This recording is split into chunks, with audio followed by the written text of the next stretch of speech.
Pagi, jumpa lagi dengan saya Nurlinda. Hari ini kembali kita melanjutkan menyusun laporan keuangan.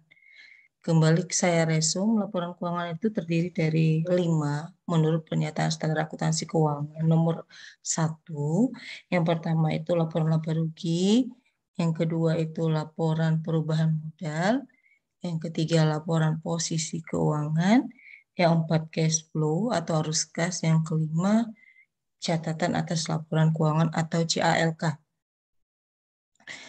Sebelumnya kita sudah menyusun 3 laporan keuangan, yaitu laba rugi. Kembali saya ingatkan, laba rugi adalah laporan yang terdiri atas pendapatan dan beban serta laba atau rugi. Nah, kita wajib menyusun laporan laba rugi terlebih dahulu untuk mengetahui berapa laba atau rugi sehingga kita dapat melihat perubahan modal. Maka laporan kedua, laporan perubahan modal yang terdiri dari laporan modal di awal ditambah dengan laba dikurang dengan preferred, dapatlah modal akhir.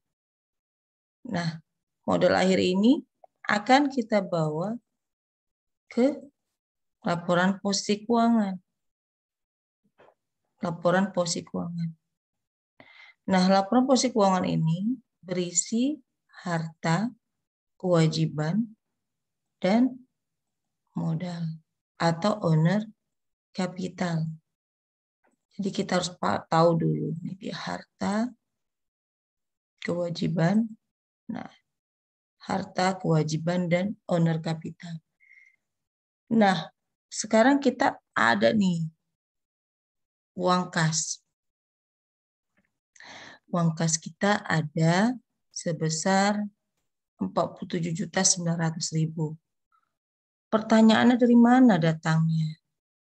Maka ketika muncul pertanyaan dari mana datangnya uang kas senilai 47.900.000, maka di sini kita butuh yang namanya arus kas.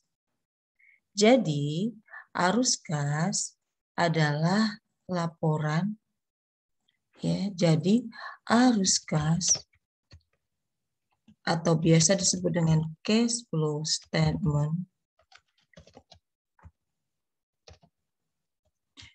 adalah laporan yang menyajikan analisis mengenai dari mana kas berasal. Ya, kas berasal. Ini dia.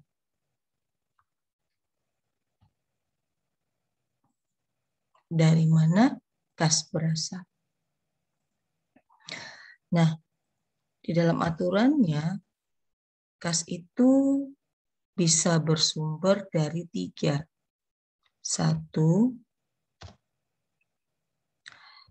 kas dari kegiatan operasional. Apa itu kegiatan operasional? Yaitu kegiatan rutin perusahaan, kegiatan utama perusahaan. Seperti kenaikan piutang, kenaikan hutang, penurunan hutang, kenaikan hutang, beli perlengkapan, bayar gaji, dan lain-lain. Itu kegiatan dari kegiatan operasional, yaitu kegiatan utama perusahaan. Yang kedua, kegiatan kas yang berasal dari kegiatan investasi atau investing cash flow.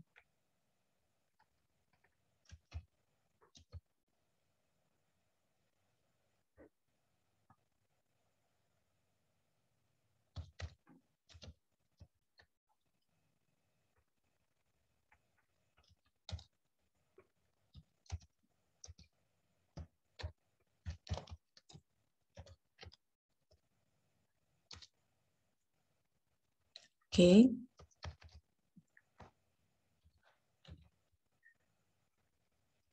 Dan yang terakhir adalah kas yang berasal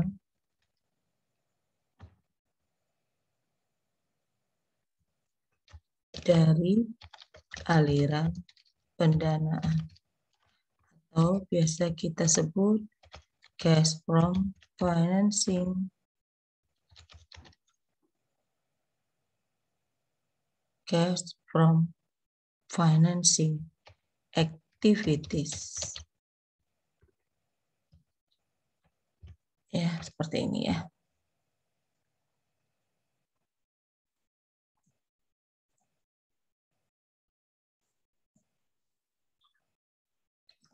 Jadi ada 3 alirannya yang berasal dari kegiatan operasional atau cash from operational activities, baru cash from investing activities, dan kas yang berasal dari pendanaan. Nah, kalau kegiatan operasional itu merupakan kegiatan rutin perusahaan, maka untuk activities atau investing atau investasi itu berarti kegiatan yang ditujukan untuk menambah atau menjual aset tetap. Jadi aktivitas-aktivitas yang ditujukan untuk kegiatan investasi perusahaan. Salah satunya adalah membeli aset tetap. Kemudian yang terakhir adalah kas yang berasal dari aliran pendanaan atau cash flow from financing activities. Atau kegiatan yang berasal dari kegiatan modal, financing ya, permodalan. Contoh jual saham, bayar prive, bayar dividen, dan seterusnya. Oke, karena kita sudah tahu apa itu aktivitasnya. Nah, kita juga harus tahu bahwa di dalam menyusun cash flow, ya, ada dua metode yang digunakan. Yang pertama, metode langsung. Yang kedua,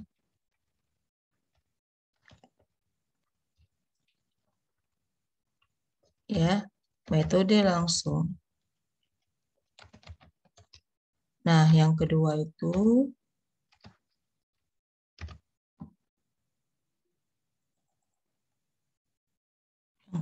adalah metode tidak langsung atau bisa dikenal dengan indirect method. Oke. Jadi ada dua metode yang digunakan. Nah, pada kesempatan ini kita akan menyusun metode yang paling gampang dulu, yaitu indirect method. Karena kan masih baru tuh, kalian masih mengenal akuntansi, jadi enaknya kita mulai dari yang mudah dulu, daripada kita mulai lanjut yang ke metode yang direct. Yang metode direct nanti kita akan pelajari pada saat kita sudah masuk ke dalam siklus akuntansi. Oke, masih menggunakan data yang lama. Maka kalau kita melihat metode arus kas, maka kita hanya membutuhkan 2 laporan di sini.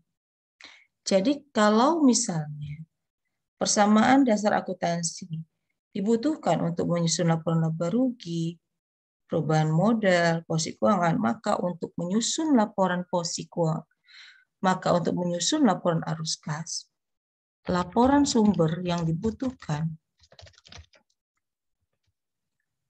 dalam menyusun arus kas terdiri 1 laporan laba rugi dan laporan posisi keuangan. Jadi kita hanya melihat 2 laporan ini saja untuk mengisi laporan cash flow. Nah, untuk memudahkannya dengan menggunakan metode tidak langsung. Jadi kita akan mengerjakan metode tidak langsung. Ya. Metode tidak langsung. Saya untuk memudahkannya biasa menggunakan laporan posisi keuangan perbandingan atau komparatif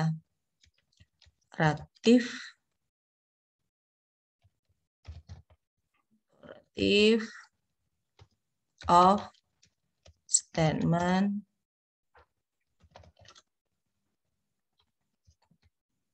financial position. Laporan keuangan komparatif ya, atau laporan posisi keuangan perbandingan. Nah, ini untuk memudahkan saya. Nah, apa yang kita isi? Yang kita isi itu yang pertama adalah nama akun. Ya, yang kita isi pertama sekali itu adalah nama akun. Oke, atau name of account. Setelah itu, yang diisi kedua itu adalah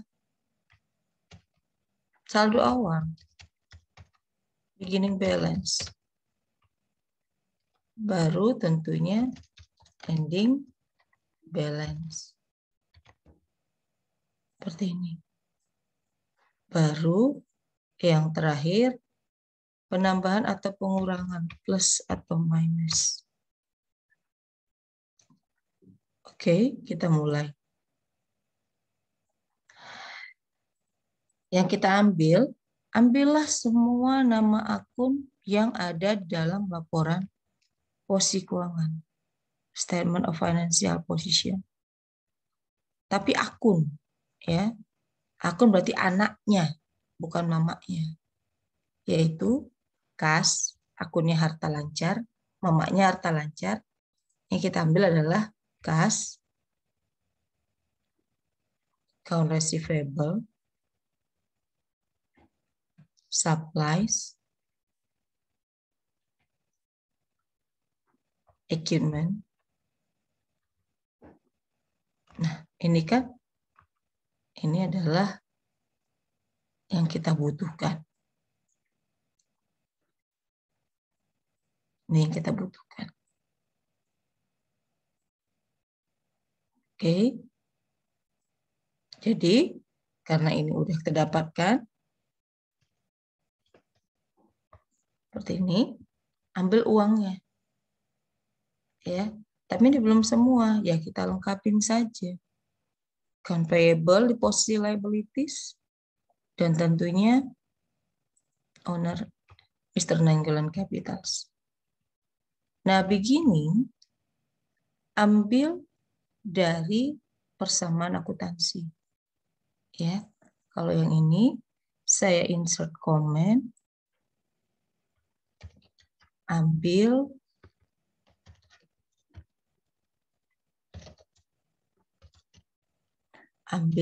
dari saldo awal posisi keuangan.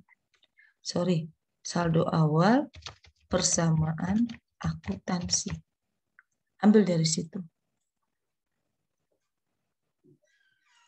Kita ambil, setelah itu kita lanjut ke berikutnya. Ending balance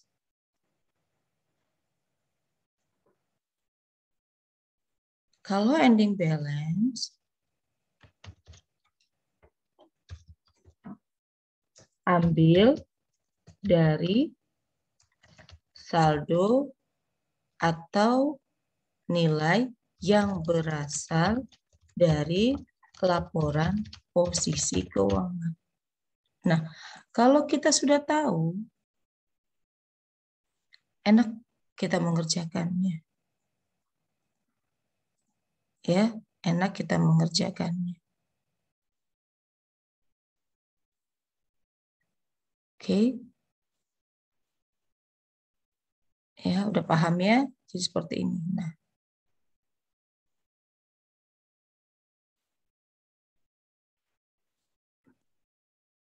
Oke. Jadi kita udah tahu dari mana atau ngambilnya di mana ya. Sedangkan tadi untuk jelasnya ini biar sama, ambil dari akun yang ada di posisi keuangan. Kita mulai. Kan beginning, ambil dari posisi keuangan kita, balik ke posisi keuangan kita.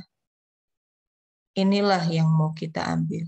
Nah, ini yang mau kita ambil. Ini saya kasih warna biar jelas, kontras kuning. Isi aja nilainya. Berarti yang mau kita ambil adalah nilai pertama kas, ya, kas 3 juta, account receivable tidak ada, surplus belum ada, yang ada berikutnya adalah equipment 3 juta, baru kemudian accumulated belum ada, ya kita nggak bisa ambil yang nggak ada. Baru kita ambil hutang tidak ada, dan yang terakhir kita ambil adalah modal.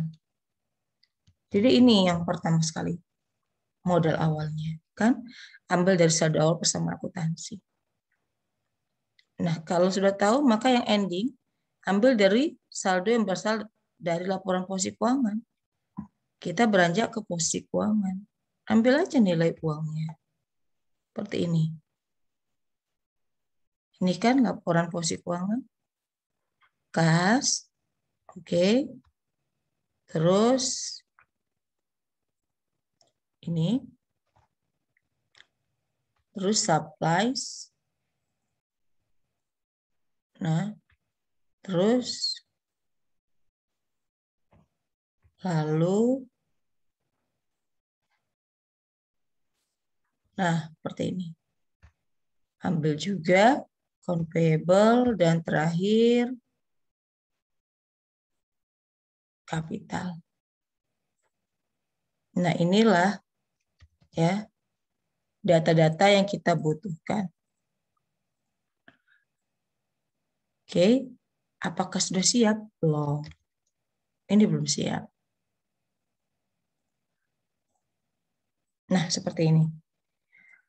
Langkah berikutnya adalah mengurangkannya. Ya. Jika ini A, ini B, ini C, maka D sama dengan C kurang B. Seperti ini. Oke. Terus, jelas ya, ini kurang ini. Nah, ini copy aja. Maka kita nemukan nih angka. Jadi kita akan mencari pengurang kas. Jadi kas kita berkurang. Ya, jadi kita mencari pengurang kas sebesar 2.100.000. Jadi bisa menjelaskan nilai kas yang ini. Ya, jadi ini akan dijelaskan pada arus kas. Kita buat di sini keterangannya. Ini nilai kas ini akan dijelaskan pada laporan posisi laporan arus kas. Oke. Ya, biar kalian paham kenapa kita butuh arus kas. Ternyata arus kas itu berguna menjelaskan dari mana laporan posisi keuangan itu selesai. Jadi ada urutannya. Gak bisa kita sebut-sebutkan laporan keuangan itu secara lompat-lompat. Ternyata ada filosofinya. Ada bagian yang dibutuhkan sehingga menyatakan laporan tersebut harus disusun secara berurutan. Oke, ini PR kita mencarinya. Nah, sekarang mari kita susun laporannya. Kita akan menyusun seperti biasa. Menyusun laporan arus kas itu wajib namanya laporan akuntansi itu harus detail. Namanya, terus nama laporannya, cash flow statement, periode, ya, pakai for. Jangan lupa currency-nya, mata uangnya. Untuk metode tidak langsung, ya. Jadi kita mulai itu dari cash flow from operational activities atau kegiatan yang berasal dari kegiatan operasional. Ya. Ini dia cash flow from operational activities. Nah, ambil dulu net profit atau laba bersih. Nah, inilah butuh laporan perubahan modal. Net profit kan cuma ada dalam laporan perubahan modal. Ambillah dari laporan perubahan modal. Nah, oke. Yang kedua, cash inflow. Namanya aliran itu kan ada dua, masuk dan keluar. Cash inflow dulu. Nah, ini kita ambil dari atas analisisnya. Nah, perhatikan. Kenaikan piutang. Kenaikan piutang ini kalau kita analisis adalah uang yang keluar. Piutang itu adalah uang kita sama orang lain. Jadi kalau orang meminta jasa kita, misalkan pakai merias wajah di salon, nggak bayar, artinya kerjaan udah siap, tapi belum dibayar, itu namanya piutang. Secara nggak langsung, uang kita sama orang. Maka semakin banyak atau bertambah piutang, menandakan uang kita keluar makin banyak. Jadi, bertambahnya piutang adalah cash outflow. Nih, cash outflow. COF itu singkatan dari cash outflow. Dari ya kegiatan operasional. Kegiatan operasional activities, ya. Saya panjangin aja deh. Seperti ini, dari kegiatan operasional. Karena kita analisis ya, berarti dia tidak cash inflow, nggak masuk kemari, belum masuk dia kemari. Nah, yang kedua, supplies dan perlengkapan. Jadi logikanya berpikirnya gini kalau cash flow itu. Cash flow itu hanya mau kejadian yang tunai. Menambah atau mengeluar uang.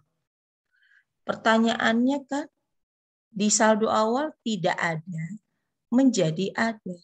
Yang bisa mendatangkan perlengkapan itu tentu dibeli. Nggak mungkin dong turun dari langit. Nah, ketika dibeli, maka ada uang keluar. Berarti kalau dia uang keluar, jelas dia cash outflow. Itu kalau uang keluar. Pertanyaannya, apakah kegiatan operasional, investasi, atau pendanaan? Nah, perlengkapan kan untuk kegiatan sehari-hari, kegiatan rutin. Berarti kegiatan operasional. Oke, gampang kan? Ternyata belum masuk kemari. Berikutnya, equipment. Dari 3 juta menjadi 4 juta. Kembali ingat, cash flow itu uang masuk atau uang keluar. Ya kan? Sekarang kegiatannya dari sedikit menjadi banyak untuk aset. Sama, kembali atau saya ulangi, tidak mungkin aset itu melahirkan. Tidak mungkin aset itu turun dari langit. Pasti bertambahnya aset tetap itu karena dibeli. Kalau dibeli, tahu dong uang keluar. Berarti kalau uang keluar, maka cash outflow. Dari kegiatan apa? Beli aset tetap kan tadi penjelasan saya di awal adalah untuk kegiatan investasi. Berarti cash outflow dari kegiatan investasi. Akumulasi dari tidak ada menjadi ada. Ini laba kita lihat dulu laporan laba rugi. Laba kita harusnya ya, laba kita itu harusnya lebih besar dari 50.000. Tetapi karena kita masukkan ini depreciation ini, nah kita masukkan dia, maka otomatis laba kita berkurang 200.000. Padahal jelas arus kas hanya ingin laporan yang bersifat uang kas atau tunai. Maka depresiasi kan bukan tunai, nggak ada uang keluar ke perusahaan, nggak ada uang keluar perusahaan, nggak ada uang masuk perusahaan. Yang ada apa?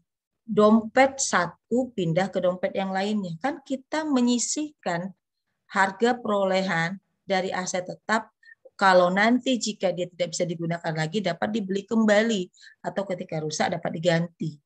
Berarti kan hanya memindahkan uang dari dompet satu ke dompet yang lain dan masih di dalam perusahaan, nggak keluar perusahaan. Berarti ini kan bukan tunai, bukan pengeluaran tunai. Berarti otomatis dia kita masukkan kembali ke uang kas, masukkan kembali ke laba. Nah, ketika kita memasukkan, itu berarti cash inflow. Cash inflow. Cash inflow kegiatan apa? Mesin itu atau peralatan itu dipakai untuk kegiatan sehari-hari. Berarti dia merupakan kegiatan operasional. Oke? Dapat dong? Nah, kita susun di sini berarti. Langsung. Adjustment. Ya. Adjustment of equipment. Depreciation of equipment. Ya, kita buat ternyata dari perkiraan adjustment. Jadi adjustment itu harus kita balikkan atau tambahkan ke laba tadi. Ambil nilai uang selisihnya seperti ini. Oke. Nah, kita analisis lagi. Berarti ini udah kita masukin ya. Udah kita masukkan. Account payable. Bertambahnya hutang. Berarti nih dari gak ada, begini gak ada menjadi ada. Kalau utang, artinya uang orang ke kita. Contoh, kita beli barang, tapi nggak bayar. Barang itu kan ada nilai uangnya. Dengan pulang membawa barang, itu berarti kita dikasih uang sementara sebelum kita bayar. Jadi, penambahan hutang menyatakan adanya uang masuk ke perusahaan. Ingat, uang masuk ke perusahaan. Kembali ingat, cash flow. Uang masuk atau uang keluar. Jadi bertambahnya utang adalah masuknya uang ke perusahaan. Cash inflow. Kegiatan apa cash inflow-nya? Utang itu kan untuk kegiatan sehari-hari. Kegiatan sehari-hari berarti operasional. Maka dapatlah dia cash inflow untuk kegiatan operasional. Kita tambahkan kan masih cash inflow. Berarti increase ya of account payable, kenaikan dari payable, kenaikan dari hutang. Seperti ini. Ambil nilai uangnya. Mister Nanggolan Kapeta 450.000. Berarti ada penurunan modal dari modal kita. Ya. Lihat 52, 53. Nah, penurunan ini biasanya karena prefo. Ini biasanya karena prefo, adanya prefo. Nanti kita lihat berapa besar prefonya. Jika prefonya lebih kecil dari yang seharusnya, berarti dia dikurangi dengan labanya. Nanti kita lihat di laporan perubahan modalnya. Prefer. Nah, prefer ini merupakan cash outflow dari permodalan, berarti financing. Udah ketemu kita ya, tinggal susun aja kalau kayak gini. Ini kan sudah. Nih, tambahkan. Seperti ini. Kalau sudah, kita masuk yang kedua. Cash outflow. Ya, cash outflow. Masih di kegiatan ini. Nah, oke. Nah, cash outflow berasal dari ini yang pertama. Masukkan dia dulu. Ya, jadi berasal dari kenaikan piutang. Increase of account receivable. Kenaikan ya. Ini. Nah, ambil selisihnya. Yang kedua berasal dari nih ya, pembelian perlengkapan. Ya. Pembelian of supplies. Pembelian dari perlengkapan. Ini masukkan dia. Oke, nah dia. Totalkan. Nah, seperti ini. Ini kurang tandanya. Berarti kita kurangkan ini ya, kurang ini. Ini berarti namanya ya cash flow from operational activities. Inilah dia. Kita dapat aliran kas minus dia. Ini satu. Oke. Sekarang posisi kedua. Kita akan masuk kepada ya cash flow yang kedua, yaitu berasal dari kegiatan investasi. Investing. Seperti ini. Sama. Ada cash inflow. Nah, cash inflow-nya kita cek ada enggak? Ini dia. Ini cash outflow. Berarti cash inflow-nya dikosongkan. Baru kita masuk cash outflow. Ya. Cash outflow adakah? Oh, ada. Ini dia. Jadi kalau yang menambah untuk investing ini adalah kalau dijual asetnya dari banyak menjadi sedikit. Nah, itu berarti ada penjualan aset tetap. Itu berarti kas masuk di investasi. Masukkanlah dia. Cash outflow. Seperti ini. Nah, ya. Cash outflow. Nah, kalau ini kita jelaskan berasal dari ya pembelian ya, pastinya kita beli. Investasi ya.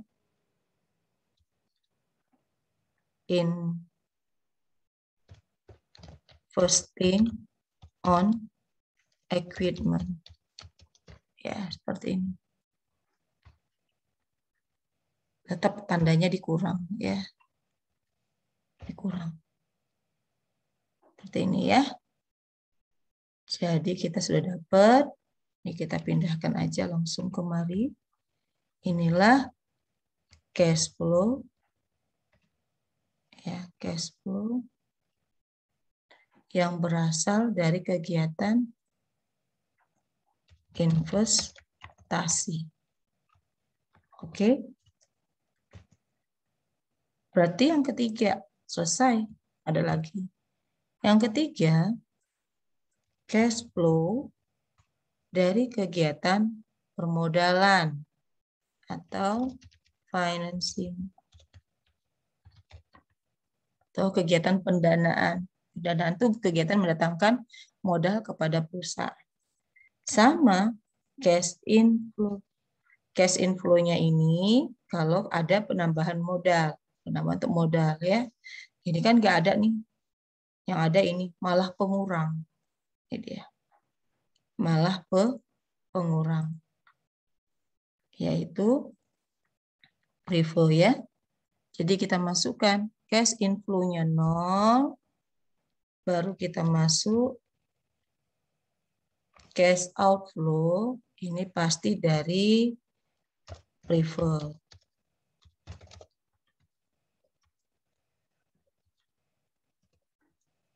Nah, kita lihat berapa prefernya. 500.000. Nih ya, 500.000. Jadi kalau ada selisih, yang selisihnya kurang, itu pasti prefer. Kalau selisihnya sebesar laba, tidak ada prefer, maka nggak ada dia terkait dengan pendanaan. Tetapi kalau kurang, itu biasanya prefer. Letakkan di sini 500.000.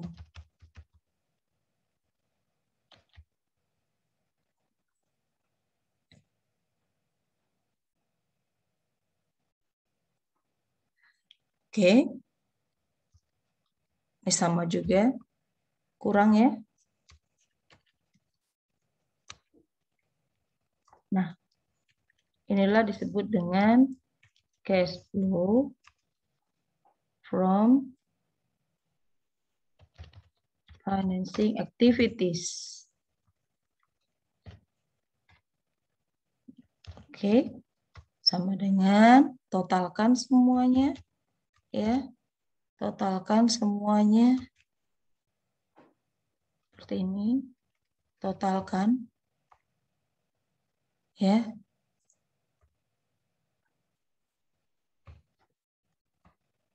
Dah, lihat, ini adalah current,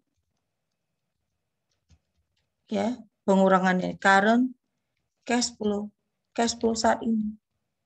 Perhatikan nilainya sama dengan yang ini. Ya, saya kasih merah aja deh tandanya. Kan ini mau kita cari. Ya, ini mau kita cari. Lihat nih.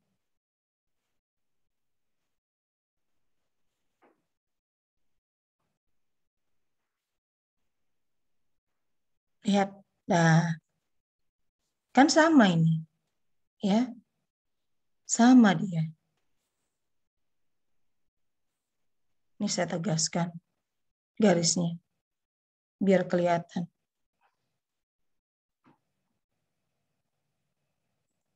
Sama kan? Lihat yang kita cari. Kalau udah sama, benar. Baru masukkan saldo awal kita. Beginning cash flow. Saldo awal ambil dari ini yang beginning. Ini dia. 50 juta. Maka ini kan harusnya bertambah, tapi ini karena minus, jadinya seperti ini. Nah, inilah ending cash flow. Ending cash flow. Nah, seperti ini. Selesai. Kita buktikan apakah benar 47.900. Kan tadi kita jelasi bahwa cash flow itu mau mencari ini. Nih, lihat. 47.900 yang ada di posisi keuangan. Ini harus sama dengan yang kita cari. Seperti ini, kita tarik. Ini harus sama. Ya, ini harus sama.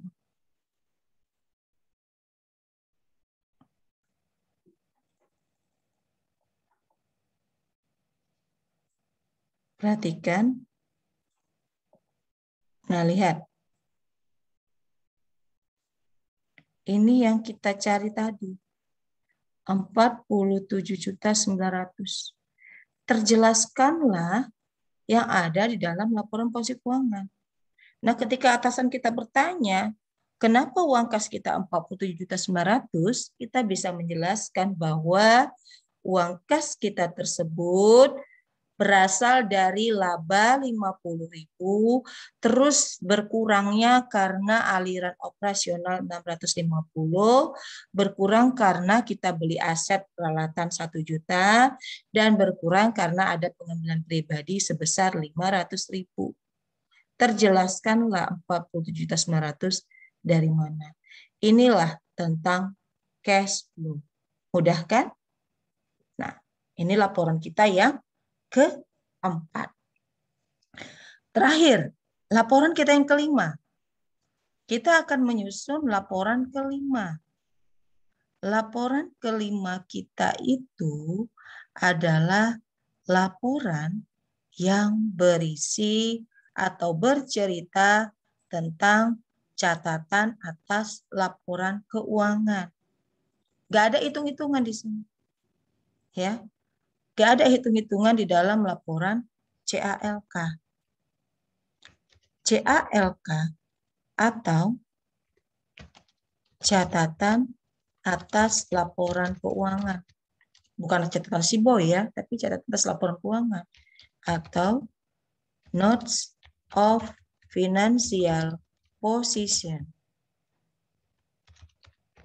Ini laporan yang paling suka diabaikan dalam belajar. Jarang diajarkan. Padahal laporan ini paling penting.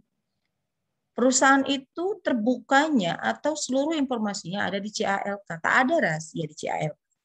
Sehingga dalam kepentingan audit, CALK ini akan menjadi sebuah laporan yang cukup tebal dan yang diperhatikan. Jadi sama seperti menyusun laporan keuangan lain, kembali kita mengambil informasi secara lengkap. Seperti ini. Tapi nama laporannya Notes of Financial Position. Seperti ini. Ya. Dah, kita mulai. Ini tidak ada hitung-hitungan. Jadi enak sekali di sini sebenarnya. Ya. Nggak ada hitung-hitungan. Kita mulai. Jadi informasi yang wajib ada untuk CALK itu adalah yang pertama untuk bagian umum ya atau general. Apa isinya? Berisi tentang pendirian perusahaan, kemudian pemilik perusahaan atau dewan komisaris,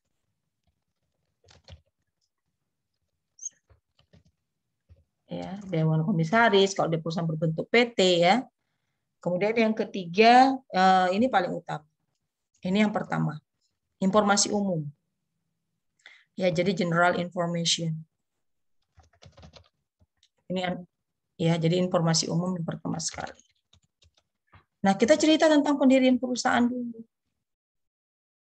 Apa yang kita ceritakan? Contoh, Bengkel Berjaya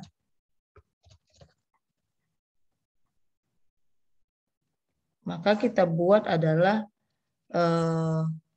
informasi umum ya. Yang pertama tentunya pendirian dan informasi umum. Berarti kita cerita tentang Bengkel Berjaya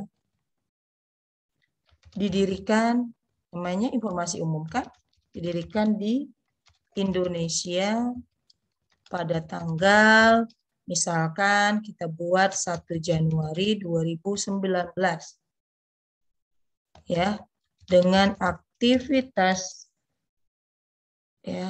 aktivitas usaha bergerak di bidang jasa perbengkelan. Bengkel Berjaya didirikan di dirikan dengan akta notaris jika dia punya akta notaris. Akta notaris, sebutkan nama notarisnya X, Y, Z misalnya.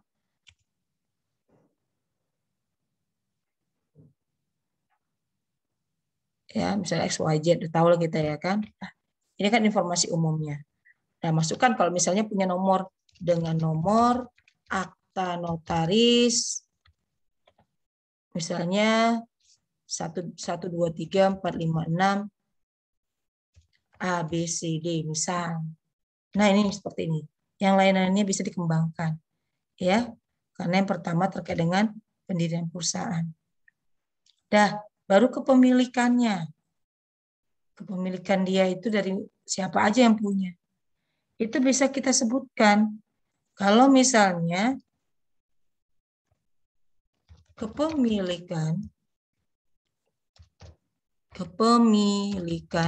usaha 100% modal berasal dari modal Tuan Nainggolan seperti ini. Karena perusahaan merupakan perusahaan perorangan. Ini boleh seperti ini. Nah, jadi ini yang mesti kita cermati. Oke? Dah, ini informasi dasarnya. Kita cerita lagi, udah pemilikan perusahaan, kita baru masuk ke setelah satu terkait dengan informasi umum, yang kedua kebijakan. Ya. Ikhtisar kebijakan akuntansi. Ya, yang biasanya dicatat sini adalah signifikan, yang penting bagi perusahaan. Pertama apa? Dasar penyajian laporan keuangan. Ini harus kita sebutkan. Nah, sebagai contoh dasar penyajian kita sebutkan bahwa laporan keuangan disusun berdasarkan standar akuntansi karena ini usaha kecil, misalnya akuntansi mikro, kecil, menengah. Nah, kita sebutkan kita pakai dasar apa? SAEMKM. Misalkan ya, seperti ini. Ini kita sebutkan. Barulah setelah itu kita cerita tentang harta-harta kita. Misalnya ada berbeda B, kas. Ya. Kita kas kita. Apa yang kita ceritakan tentang kas? Kita sebutkan bahwa kas dan setara kas seluruhnya uang tunai. Uang tunai misalnya. Atau kas dan setara kas terdiri dari uang tunai. Kemudian misalnya kita punya lagi giro di bank. Dan misalnya setoran dalam perjalanan. Kalau misalnya belum kita masukkan uang ke bank. Dari pelanggan ya. Dari pelanggan. Ini boleh. Kita jelasin. Itulah ceritanya catatan atas laporan keuangan itu menjelaskan seluruh aktivitas kita. Apalagi yang mau kita bahas? Yang paling penting berikutnya adalah piutang. Ya. Piutang usaha. Kalau mau bahas yang lainnya boleh. Seluruhnya boleh dijelaskan. Kalau signifikan, contoh yang signifikan berikutnya adalah piutang usaha. Kita bisa menyebutkan di sini kalau kita punya piutang usaha. Piutang usaha diakui dan disajikan sebesar nilai yang dapat ditagih misalnya. Itu satu. Ya kan? Yang dapat ditagih. Setelah dikurangi cadangan, penyisihan piutang. Itu mungkin yang pertama.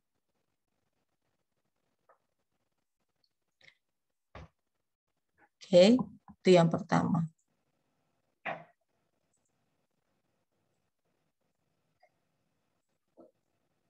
Oke. Yang kedua, metode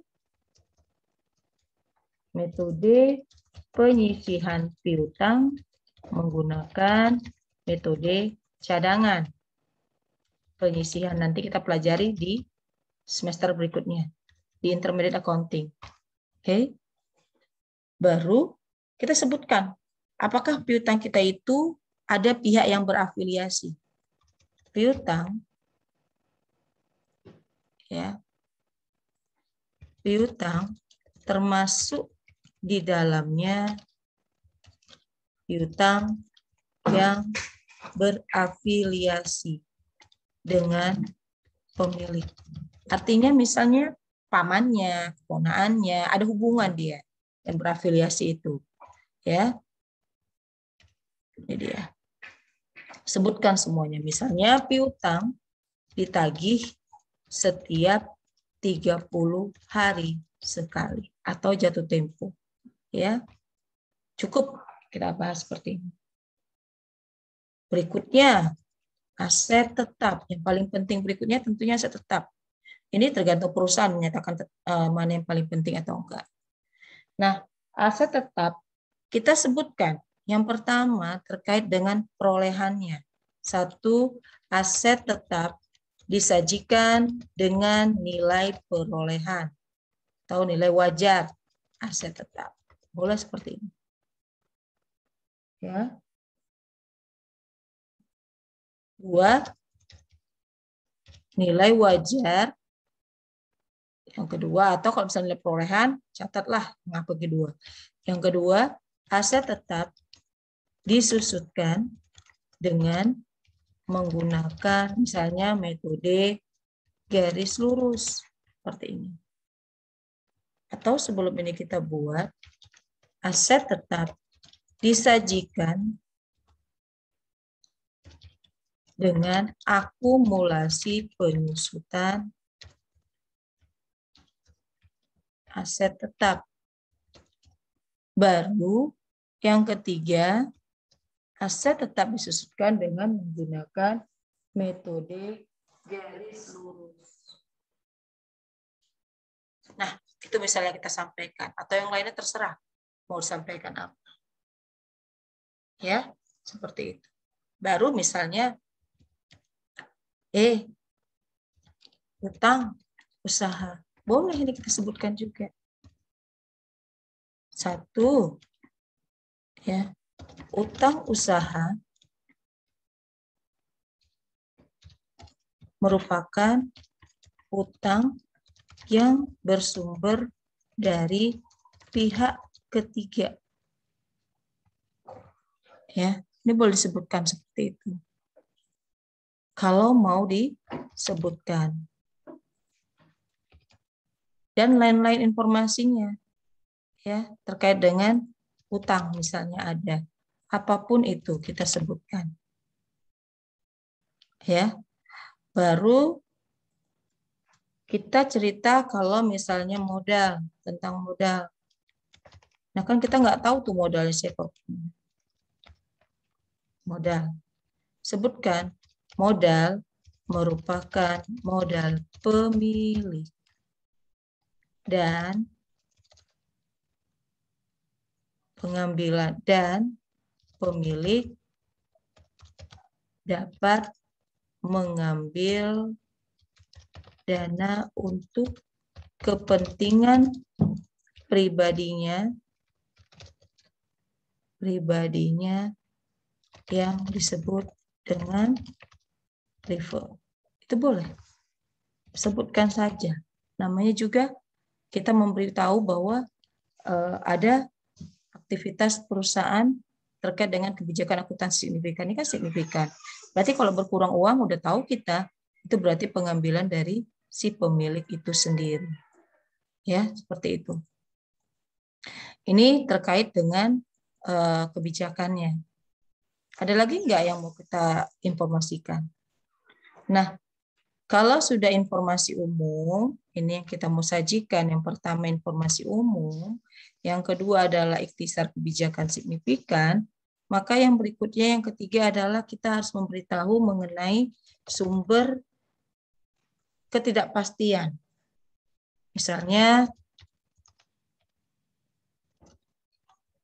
kemungkinan perusahaan mendatangkan kerugian misalnya, ada yang ketidakpastian, itu harus dijelaskan. Jadi kita tahu bahwa dalam perusahaan tersebut ada sumber ketidakpastian. Yang pertama, sumber ketidakpastian itu pasti berasal dari piutang. Kan piutang bisa dibayar, kadang bisa dibayar, kadang enggak. Dari piutang usaha. Ini kan namanya ngasih uang ke orang kan pasti bisa dibayar atau enggak. Apa misalnya? Kalau dia bersifat positif terkait dengan cadangan, keyakinan bahwa kita nyatakan bahwa pemilik meyakini bahwa cadangan penyisihan piutang yang disusun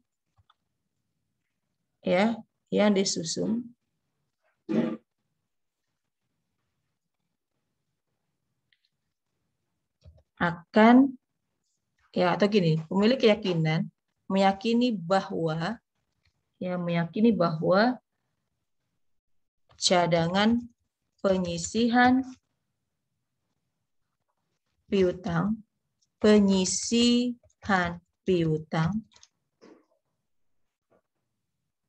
dari pihak ketiga akan berkurang. Seperti ini. Berarti kan kita meyakini orang akan bayar ke kita. Nah, sumber kepastian kedua adalah bersumber dari aset tetap. Ya, aset tetap. Terkait resiko kerusakan. Jadi, perusahaan menyatakan bahwa untuk aset tetap, resiko kerusakan ataupun tidak berfungsi telah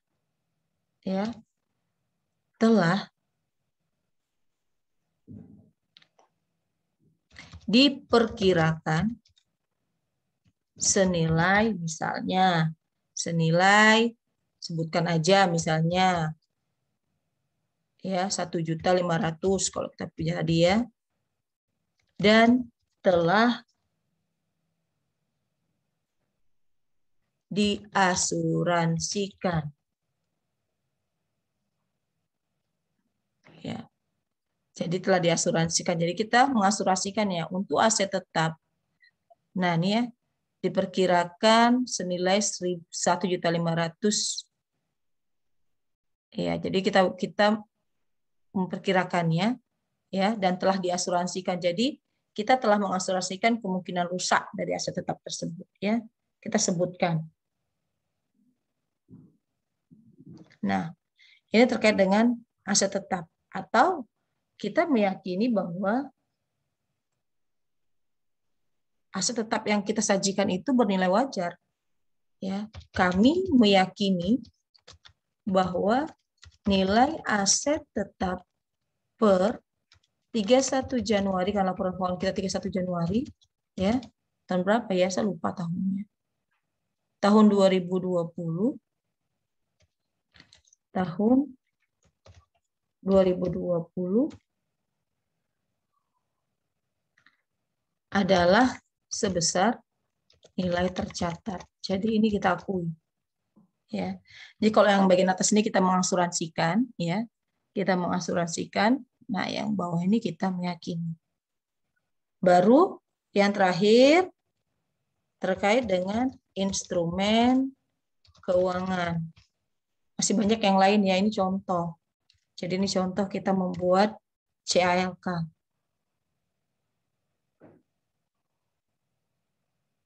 Nah, ini instrumen keuangan kalau terkait dengan apa yang kita lakukan. Misalnya, kita nyatakan bahwa nilai wajar, kas, dan setara kas Kemudian piutang usaha adalah mendekati nilai tercatat karena jangka waktu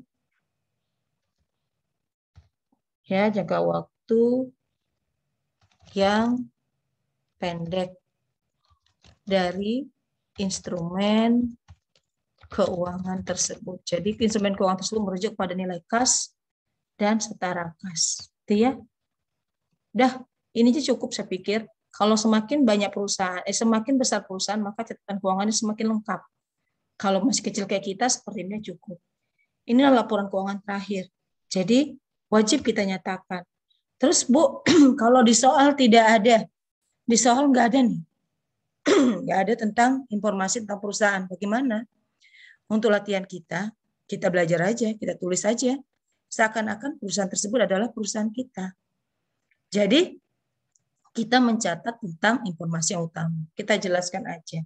Ya, contoh kayak tadi, terjadi penurunan kas. Ini kan kas dan setara kas tunai. Nah, ini kan bisa kita nyatakan juga di sini. Kayak tadi kita nyusun laporan arus kas kan ada penurunan tuh. Ya. Kan ada penurunan. Kita bisa nyatakan bahwa kas pada pada bulan Januari 2021. Jadi nggak semua ada. Ya, 2020 mengalami penurunan yang berasal dari aktivitas operasional, investasi, dan pendanaan. Nah, ini bisa kita jelaskan di sini. Ya, kita bisa jelaskan bahwa ada penurunan aset tetap kita. Ya. Dan pendanaan seperti ini. Kita bisa sebutkan. Oke? Mungkin itu saja yang mungkin kita pelajari dan hari ini sudah lengkap ya laporan yang kita buat. Kemarin kita sudah menyusun laporan laba rugi ya. Kita kemarin menyusun laporan laba rugi. Perhatikan laba rugi.